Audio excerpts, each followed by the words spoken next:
बचन पे डट के कट गए फंद 84 के।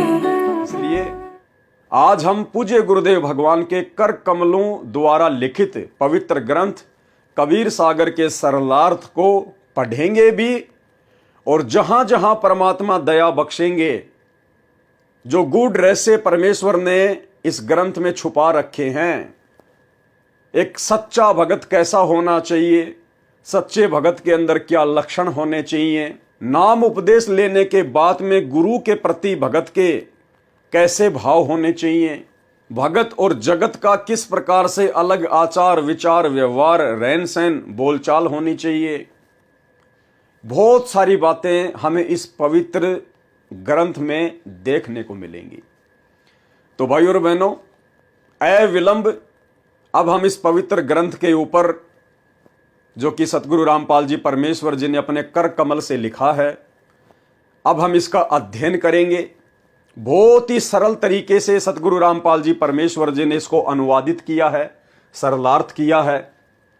हम इसको पढ़ेंगे और जहां जहां आवश्यकता पड़ेगी, जहां जहां परमात्मा दया बख्शेंगे, जितनी बुद्धि इस 2 कोटि के जीव पवन दास को गुरुदेव भगवान ने बख्शी है, उस आधार से हम अपने गुरुदेव भगवान के प्रति विश्वास बढ़ाने वाली बातों पर विशेष तौर पर ध्यान देंगे।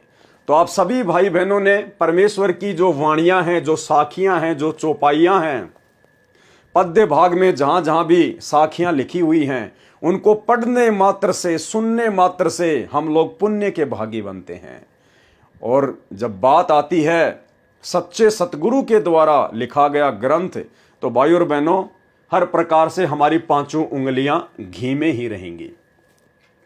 तो हम सभी सतगुरु रामपाल जी भगवान से, परमपिता परमेश्वर जी से विनती करेंगे, अर्ज करेंगे कि हे परमपिता परमात्मा, हम 2 कोटि के तुच्छ बुद्धि प्राणी हैं, हमारी बुद्धि बहुत ही संकीर्ण है।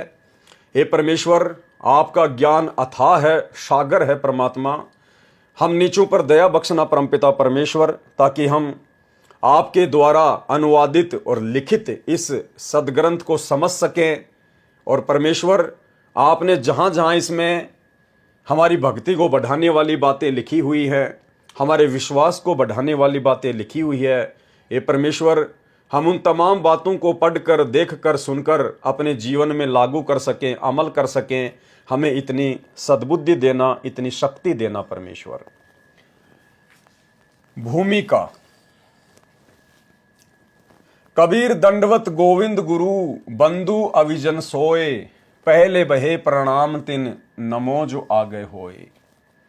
नास्त्रे दमस ने अपनी भविष्यवाणी में कहा था कि जो ग्रेट साइरन है, जो तत्वदर्शी संत है, जो आगे के समय में आएगा, पूरे विश्व को एक करेगा, पूरे विश्व में उसी की भक्ति होगी, उसी का नाम होगा, उसी का साम्राज्य होगा।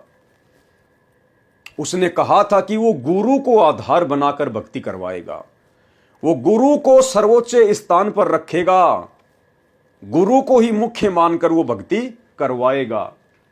तो यहां गुरुदेव ने लिखा है, कबीर दंडवत गोविंद गुरु बंधु अविजन सोए, पहले बहे प्रणाम तिन नमो जो आगे होए।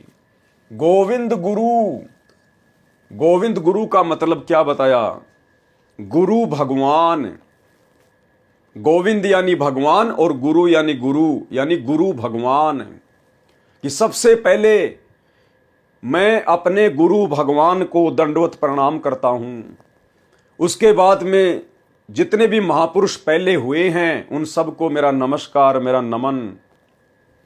गोविंद गुरु, ये जो गोविंद गुरु शब्द है भाई और बहनों, इसका मतलब ये ना समझ लेना कि गोविंद का मतलब होता है दाढ़ी मूछ वाले कबीर जी और गुरु का मतलब होता है गुरु, सतगुरु। नहीं, गोविंद गुरु का मतलब होता है गुरु भगवान।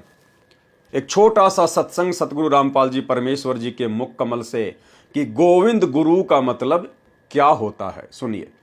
गुरु जी के प्रति,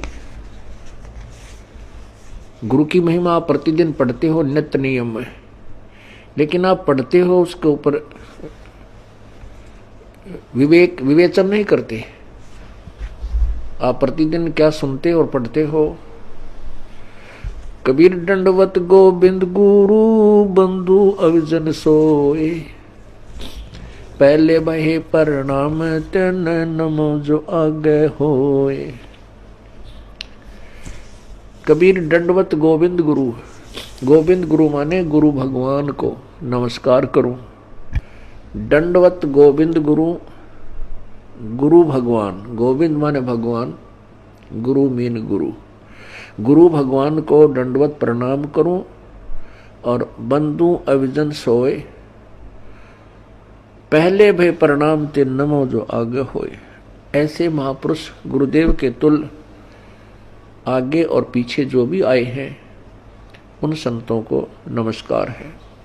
कबीर दंडवत गोविंद गुरु बंधु अविजन सोए, पहले बहे प्रणाम तिन नमो जो आगे होए। सबसे पहले केवल अपने गुरुदेव भगवान को दंडवत प्रणाम, सबसे पहले उन्हीं के चरण कमल में झुकूं, सबसे पहले उन्हीं को वंदना। उसके बाद में जो भी महापुरुष हैं, जितने भी महापुरुष हैं, सबको केवल आदर सत्कार नमन। जो गुरु बचन पे डट गे, कट गे फंद 84 के, कट गे फंद 84 के, कट गे फंद 84 के।